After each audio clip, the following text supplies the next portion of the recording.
Hello friends, welcome to Rushanth చేత్ర.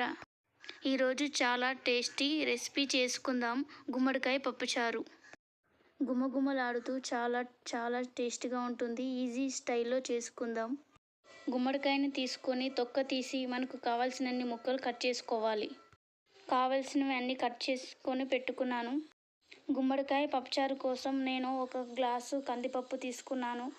అందులో దొడ్డు ఉప్పు వేశాను, చిటికెడు పసుపు వేశాను, కొంచెం జీలకర్ర కూడా వేశాను, ఒక స్పూన్ మెంతులు కూడా వేసుకోవాలి.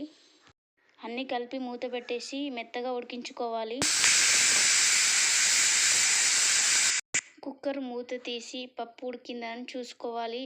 పప్పు అయితే ఉడికిపోయింది. ఇక ప్యాన్ పెట్టుకొని ఆయిల్ పోసుకోవాలి. ఆయిల్ వేడైన తర్వాత జీలకర్ర, ఆవాలు, ఎండుమిర్చి, 4-5 ఎల్లిపాయలు, ఆనియన్స్, కరివేపాకు, పచ్చిమిర్చి, క్యారెట్, గుమ్మడికాయ ముక్కలు అన్నీ వేసుకొని వేయించుకోవాలి. కొంచెం వేగిన తర్వాత టమాటో వేసి బాగా వేయించుకోవాలి. మూత పెట్టేసి ఆయిల్లో కొంచెం మగ్గనివ్వాలి.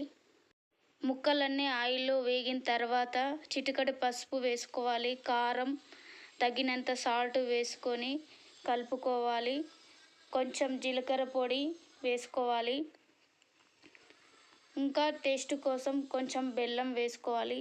బెల్లం వేసి కలిపి కొంచెం ఆయిల్లో మళ్ళీ ఫ్రై చేసుకోవాలి.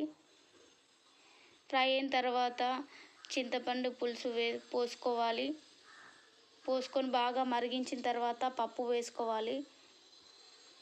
అంతా కలిసేటట్టు కలిపి బాగా మరిగించుకోవాలి.